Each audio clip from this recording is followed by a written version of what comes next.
আমি এই মুহূর্তে দাঁড়িয়ে আছি ঝিনাইদহের কালীগঞ্জের নাটোপাড়া এবং মাগুরা শালিকার একটি অঞ্চলে। এইখানে মানুষের যে নীরব একটি ধ্বংসযজ্ঞ চলছে সেটা কিনা কারোর চোখেই পড়ছে না, কিন্তু এইখানকার সৌন্দর্য দেখে মানুষের যতটা মনোমুগ্ধকর হচ্ছে না, এইখানকার মানুষের কষ্টটা দেখলেও সেটা বোঝা যায়। এই অঞ্চলের মানুষ বেশিরভাগই কৃষির উপরে নির্ভরশীল এবং ধানের উপরে নির্ভরশীল।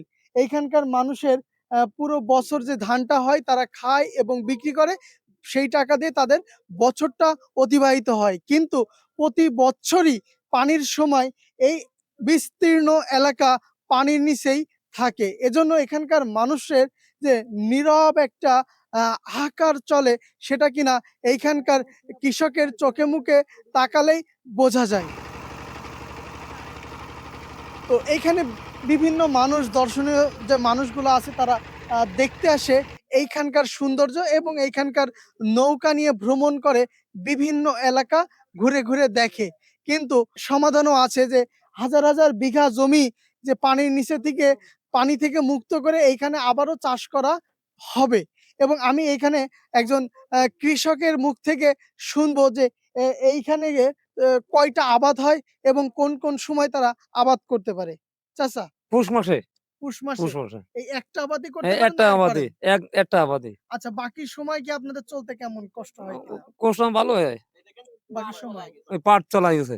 আচ্ছা, আমরা আরো আপনাদেরকে দেখাই, পাট কিন্তু খুবই উঁচু একটি জিনিস। আমরা ওই সাইডটা যদি একটুখানি দেখাই, একটুখানি দেখান, ওই যে ওই সাইডটা পাট পর্যন্ত তলায় গেছে। এখানকার মানুষ ধারণা করছে এখানে মিনিমাম ৮ থেকে ৯ হাত পানি আছে বলে ধারণা করছে। মানে অর্থাৎ একটা মানুষের পুরো ডোবা পানি, ২ টা মানুষ সমান পানি এই মাঠে। এইখানকার পাশ দিয়ে গেছে ফটকি নদী। এই নদী যে পড়েছে আপনার বেগবতী এবং চিত্রা নদীর সাথে। এই নদীগুলাকে যদি খনন করা হয় তাহলে এই পানিটা তার স্রোতধারা থেকে সুন্দর করে বেরিয়ে যাবে এবং এইখানকার কৃষকরা প্রতি বছর আবাদ করতে পারবে। এইজন্য এইখানকার মানুষের একটি দাবি প্রশাসকের কাছে যে এইখানকে যেন সুন্দরভাবে এই পানিগুলো নিষ্কাশনের ব্যবস্থা করা হয় এবং নদীগুলো খনন করা হয়। তাহলে নদীর পানি নদীতেই যাবে, এইখানে এসে মানে জলবদ্ধতার সৃষ্টি হবে না। নাটোপাড়া, চটকাবাড়ি, বামুনাইল এবং থইপাড়া, ধনেশ্বরকাতি এইখানে ডুবা অঞ্চল। এখন প্রতি বছর এখানে পানি আসে হয়তো দেখা যাচ্ছে মানুষের ফসলাদি ক্ষতিগ্রস্ত হয়ে যায়। এখানকার মানুষ হয়তো খুব দুর্ভোগে বর্তমান আছে।